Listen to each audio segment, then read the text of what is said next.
Assalamualaikum warahmatullahi wabarakatuh. Kami dari kelompok 2 ingin mempresentasikan makalah tentang kemiskinan.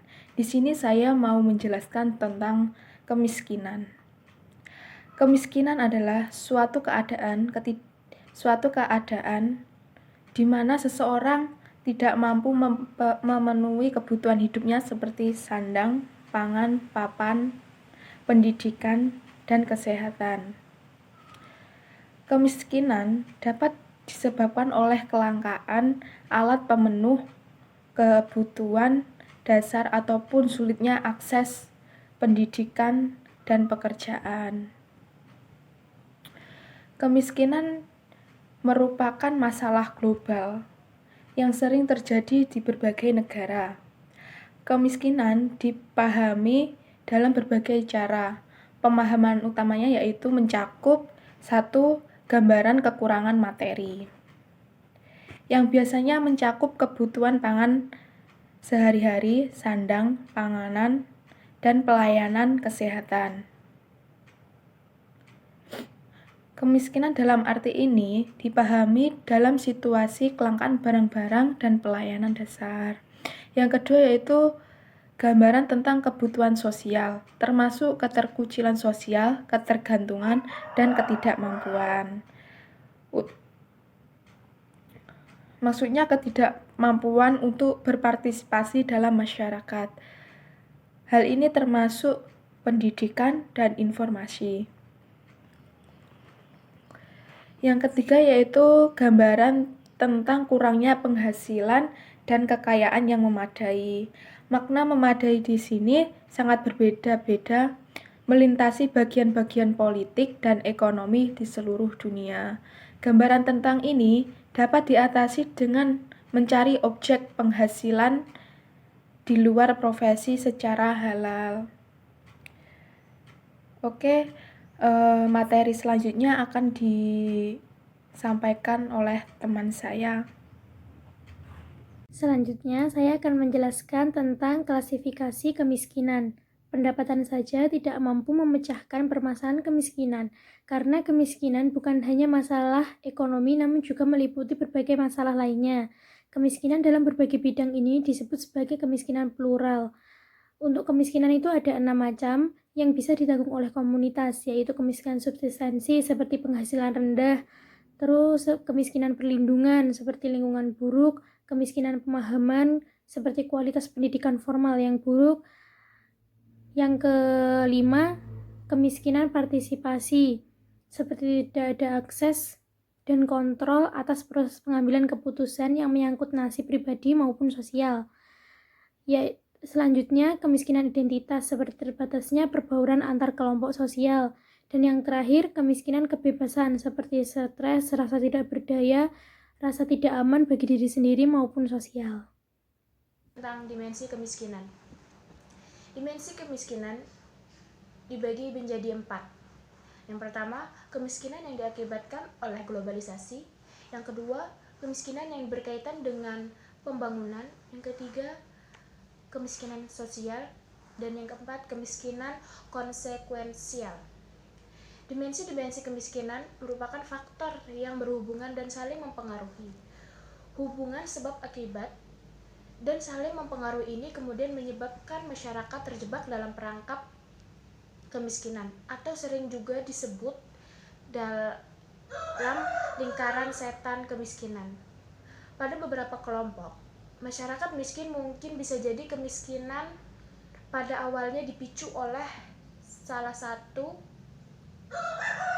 atau dua faktor yang dominan.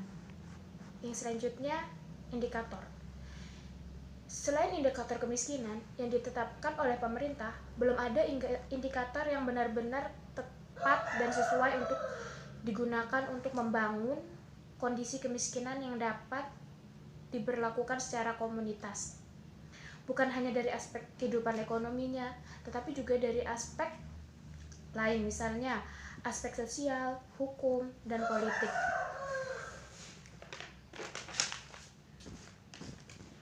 Indikator juga memiliki beberapa metode.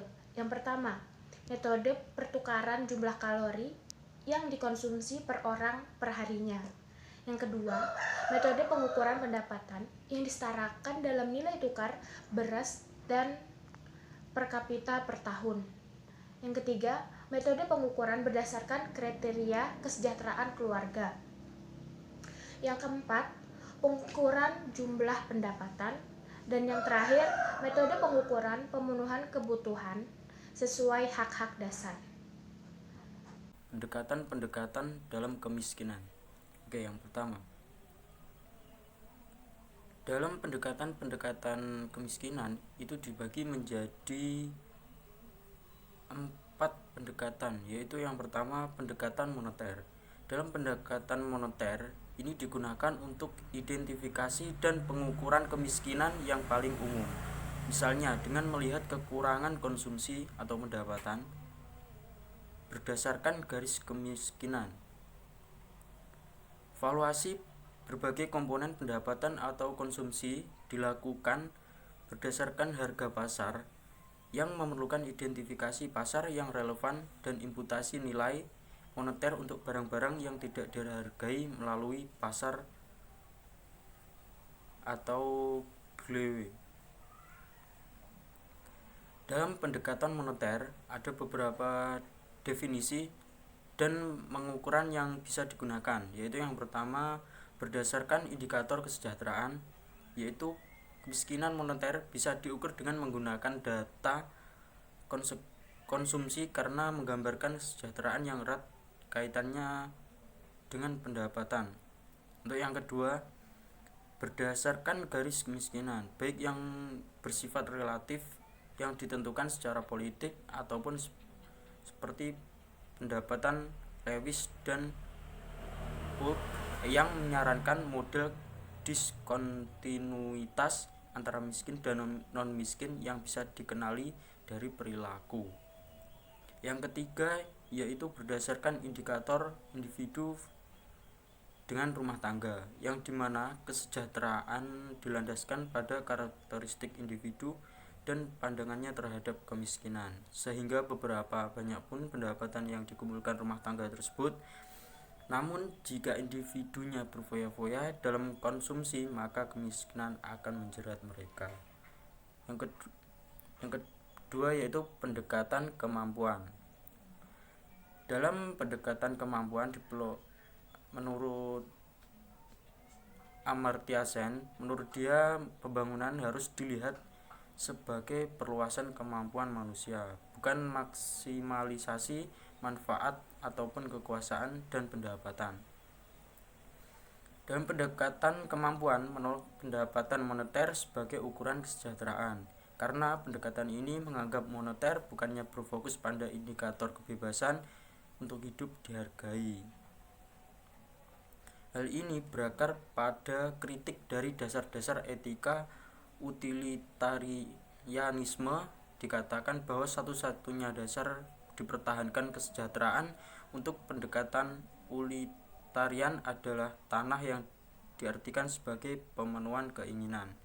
Namun ini menyiratkan membiarkan disposisi mental yang individu memainkan peran penting dalam evaluasi sosial, sementara mengabaikan aspek-aspek seperti kondisi fisik mereka yang mempengaruhi kualitas hidup mereka, yaitu akibatnya orang bisa puas dengan apa yang diberikan negara meskipun mereka itu sangat kekurangan.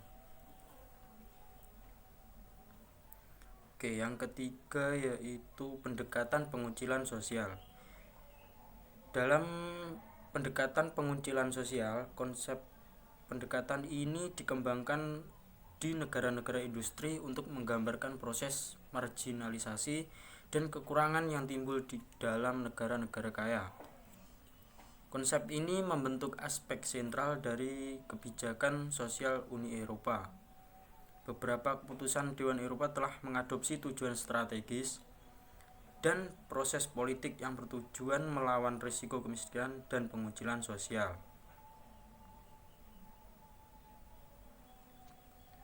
Oke, kemudian yang keempat yaitu metode partisipasi.